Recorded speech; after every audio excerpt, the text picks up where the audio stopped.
College football today and the state of it. What's your opinion on everything that's going on, and where does it go?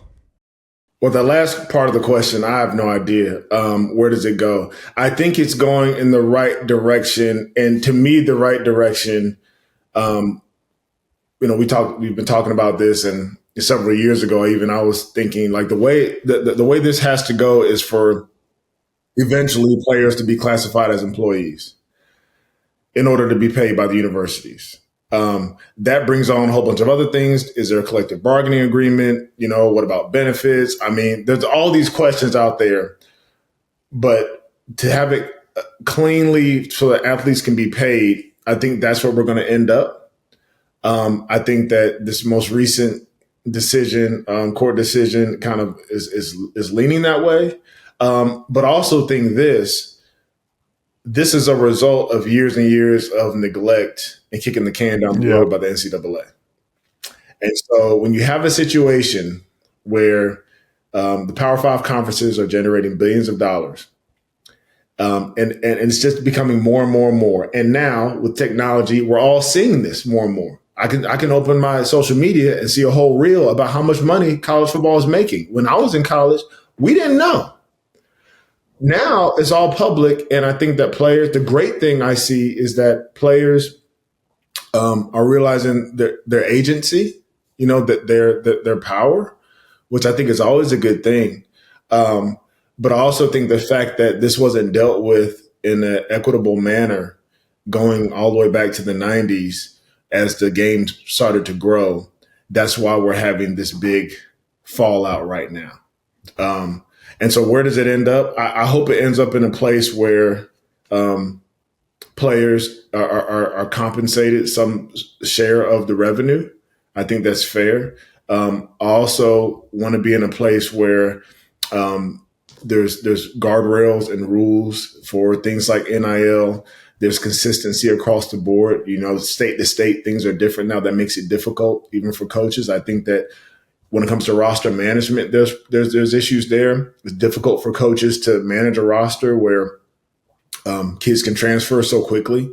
And I'm a transfer. I think there's good things there. I had to sit out a year. I hated it. I wish I could have played immediately. So there's some pros and cons there. But I do think that we haven't seen the final version of what this is going to look like, but we're getting closer. The good thing, though, amongst all of this is that there's some compensation being given to players that is legal, that's not under the table, it's not in a plastic bag, although there's probably still some of that going on. We can move out of that, but it's an exciting time, I think, because the game is growing. I mean, you see how we've got conference expansion, and we talked earlier about how early kids are getting recruited. I think it's phenomenal for the game of college football.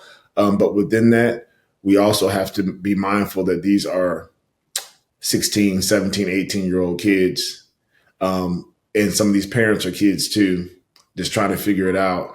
How do we make sure that these sorts of decisions, anytime money is involved, that's why scripture talks a lot about money, but it talks about the love of money, not necessarily money.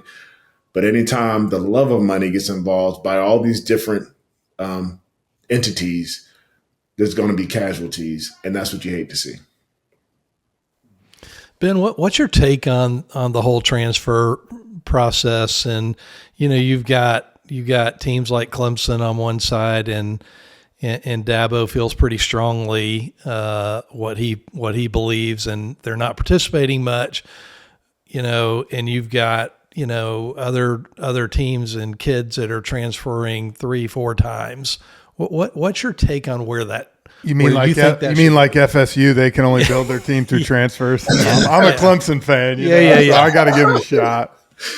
I mean, some teams have done it well. I mean, you look at Ole Miss, and there's half their team. Actually, last year I should know this stat off the top of my head, but they had something like 28 something transfers that were actually playing. I mean, you look at the polar opposites in a Clemson or an Ole Miss, and how they both use or not use the transfer portal. Firstly, as I said before, I think the ability to transfer is a good thing. I hated when coaches could leave, but a player was penalized.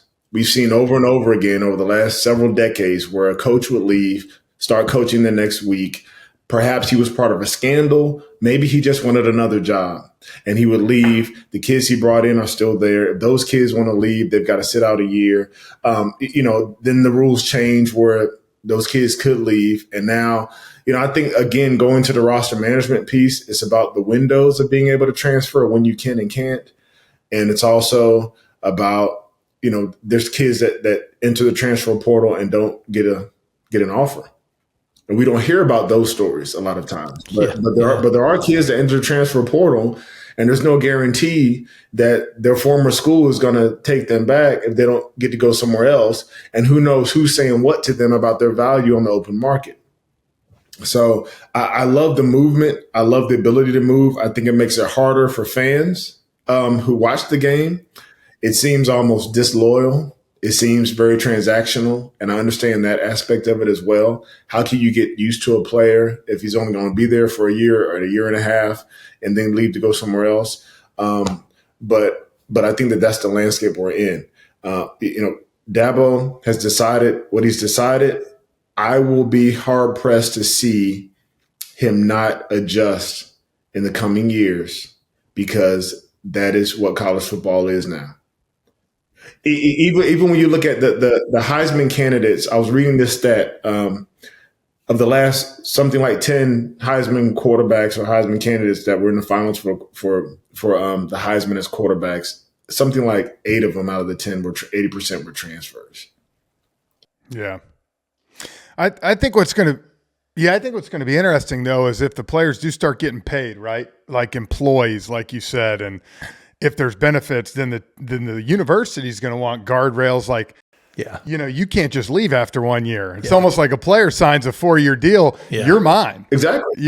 So I think that's where it's going to get – I think that's going to be the head-on collision right there. I do think players should get paid some. I absolutely do. Like you said, for years, the universities and NCAA was making millions and billions of dollars and players were getting nothing.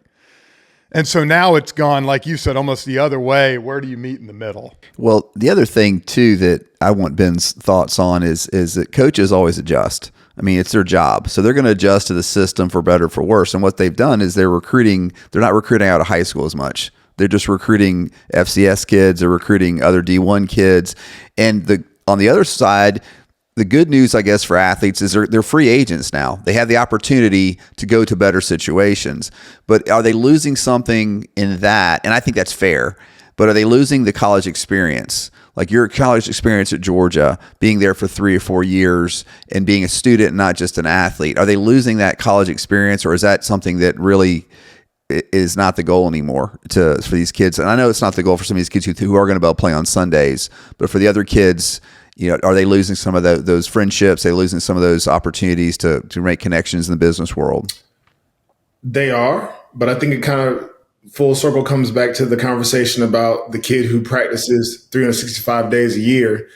And we were talking about the parents and what are they losing? Are they falling behind? Yeah, you're losing something, but what are you gaining? And when I think about college, the goal, I think for everybody that goes to an institution, athlete, student athlete, non-athlete, everybody that goes, their hope is to go there to hopefully find a job. That's the point of you getting your degree, or the point of you even going to college for most people.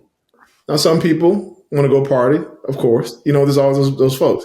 But that's part of the reason why you go. And so to me, if you're able to do that and to earn by perhaps going to another place and receiving X amount of dollars, even if it's, nothing humongous, but, compensation, to me, that's part of the reason why you go. Are you losing some of that stuff that we enjoyed in college? Yes, I think you are. But are you willing to sacrifice that? Well, I think for a lot of these kids, they don't know what they don't know. And so they can hear us talk about, man, you're missing all the friendships, and you're missing, hanging out at the dorm. And they're thinking, but I can drive my whatever car and I can go pick people up and go somewhere. And I'm thinking, well, if I was in college, I probably wouldn't do that too. And so there are a lot of things that are just different now. But I don't think it's fair to put that on them, because it's just a different generation. The main thing, though, I always harp on is I want to give them agency, allow them to be compensated, but also want to protect them from the sharks in the water. Because anytime there's no guardrails and there's more opportunities for money involved, people are going to, it's the same conversation we always have when guys get out of the college and they prepare for the NFL, and we talk about agents. Not saying all agents were bad and agents aren't necessary. I believe they are. But we always see. But 80% are bad.